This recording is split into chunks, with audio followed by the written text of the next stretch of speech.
So ఇంతకు ముందు వీడియోలో మనం secants and tangents to a circle వృత్తానికి స్పర్శరేఖ మరియు ఛేదన రేఖ అనే చాప్టర్కు సంబంధించి ఒక ఇంపార్టెంట్ కన్స్ట్రక్షన్ నేర్చుకున్నాం.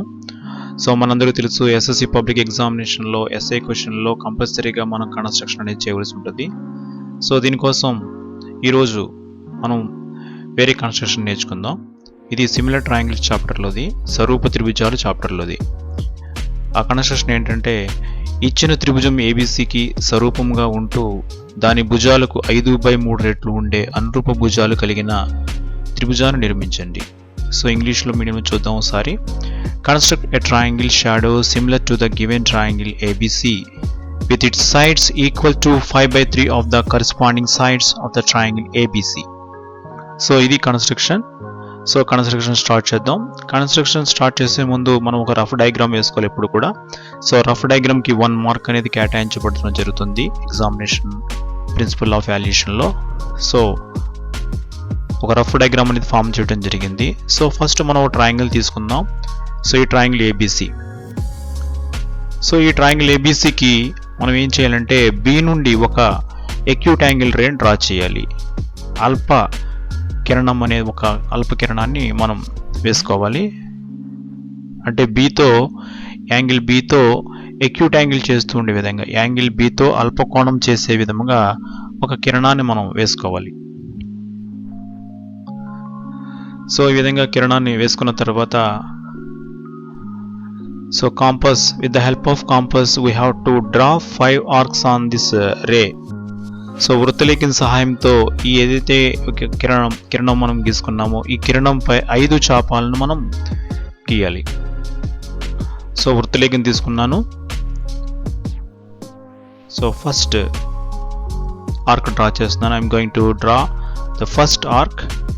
మొదటి చాపం గీయడం జరిగింది. సో రెండో చాపం. So this is a second arc.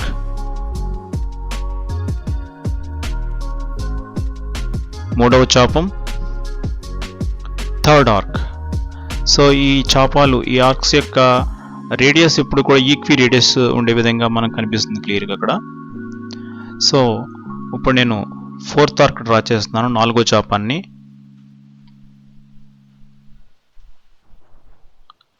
So 5/3 అన్నాడు కాబట్టి మనం 5 ఆర్క్స్ డ్రా చేయాలి. అదే 6/3 అంటే లేదా 6/4 అలా అంటే కనుక మనం 6 ఆర్క్స్ డ్రా చేయాలన్నమాట. 7/3 అంటే 7 ఆర్క్స్ డ్రా చేయాలి.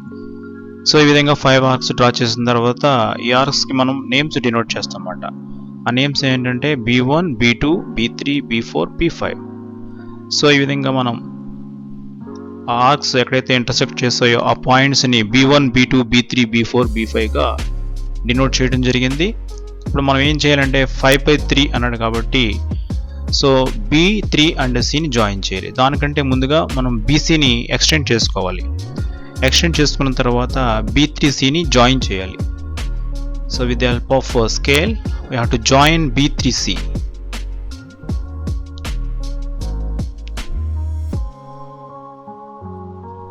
Okay.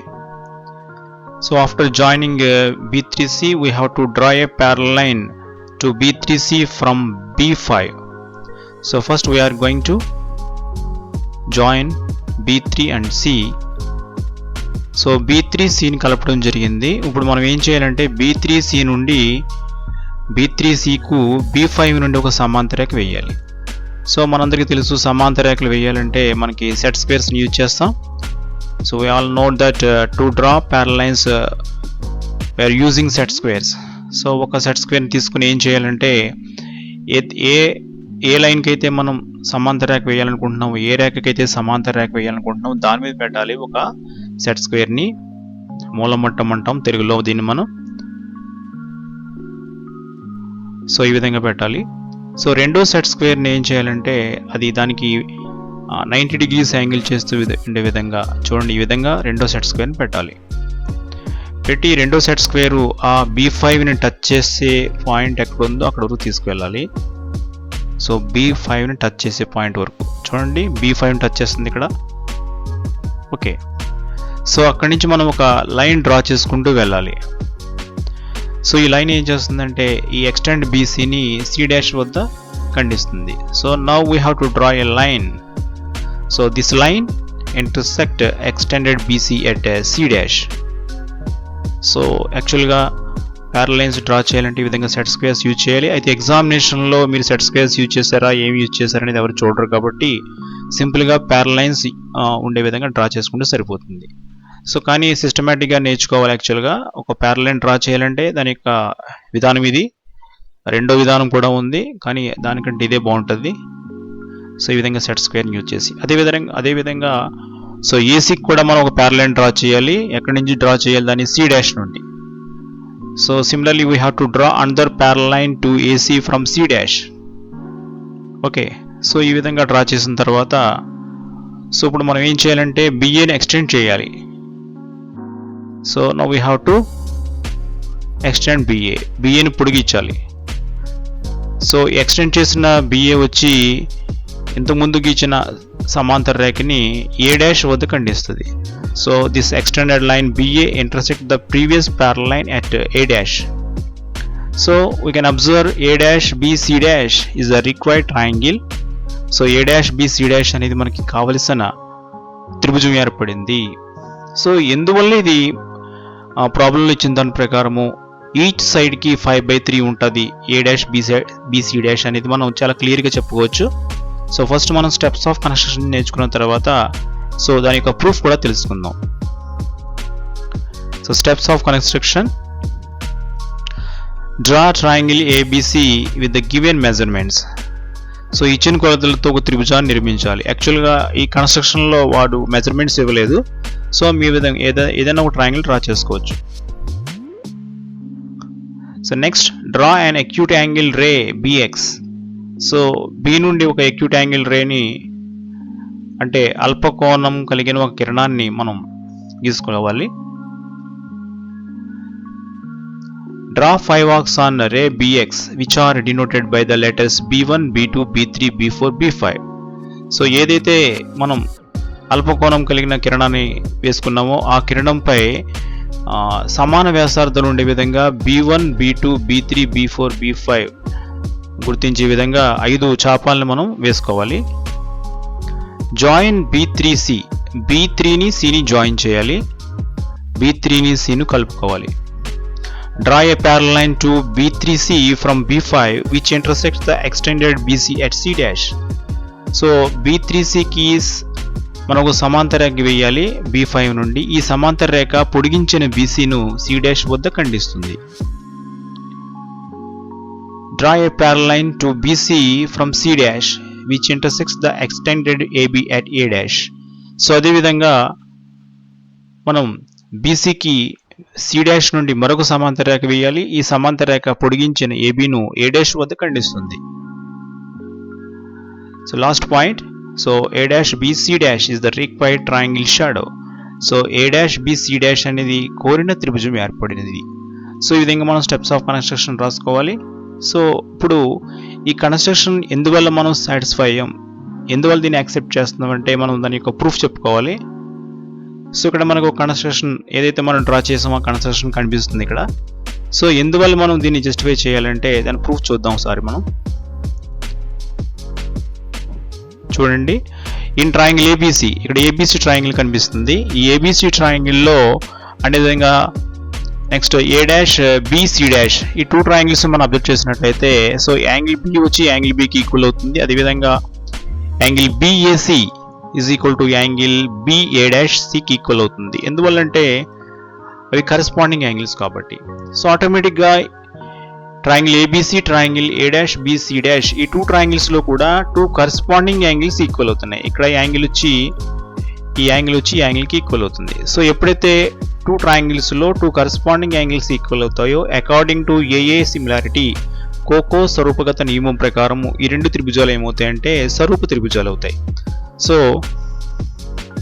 Hence triangle ABC similar to triangle A dash B C dash. So ఎప్పుడైతే 2 ట్రయాంగిల్స్ సిమిలర్ ట్రయాంగిల్స్ అవుతాయో మనకు ఆల్రెడీ తెలుసు corresponding sides are in the same ratio. So అందువల్ల ఏమవుతుందంటే ఇక్కడ మనకి చూడండి బీసీకి కరెస్పాండింగ్ సైడ్ వచ్చి బీసీ డాష్ అవుతుంది. సో ఆ రేషియో దీనికి ఈక్వల్ అవుతుందంటే ఏబీకి కరెస్పాండింగ్ సైడ్ వచ్చి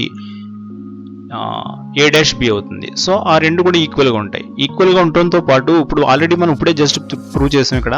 సో మనకి ఇక్కడ బీసీ ఎంత ఉంటుంది? బీసీ 3 పార్ట్స్ ఉంటుంది. బీసీ డాష్ ఎన్ని పార్ట్స్ ఉంటాయి? 5 పార్ట్స్ ఉంటాయి. అంటే ఇక్కడ మనకి బీసీ బై బీసీ డాష్ ఎంత అవుతుందంటే 3/5 అవుతుంది. అదేవిధంగా బీసీ డాష్ బై బీసీ అంటే 5/3 అవుతుంది. సో ఇప్పుడు BC dash by BC is equal to BA dash by BA. ఈ స్టెప్ ఎందుకు రాసుకున్నాం మనం? ఈ 2 ట్రయాంగిల్స్ సిమిలర్ ట్రయాంగిల్స్, స్వరూప త్రిభుజాలు కాబట్టి అనురూప భుజాలు ఒకే నిష్పత్తిలో ఉంటాయి. ఈ రెండు త్రిభుజాలు the given 2 triangles are similar triangles, hence the corresponding sides are in the same ratio. So అందువల్ల ఇక్కడ రాసాం. ఇక్కడ 5/3 కిందకి ఈక్వల్ చేసామంటే ఇప్పుడు ఇక్కడ చూడండి, ఇవి ఎన్ని పార్ట్స్? ఇవి 3 పార్ట్స్. సో ఈ టోటల్ పార్ట్స్ ఎన్ని? 5 పార్ట్స్. అంటే ఇక్కడ బీసీ అనేది ఎన్ని పార్ట్స్ అవుతుంది? ఖచ్చితంగా 3 పార్ట్స్ అవుతుంది. ఇలా ఎందుకు అవుతుంది? So this is basic proportionality theorem అన్నమాట.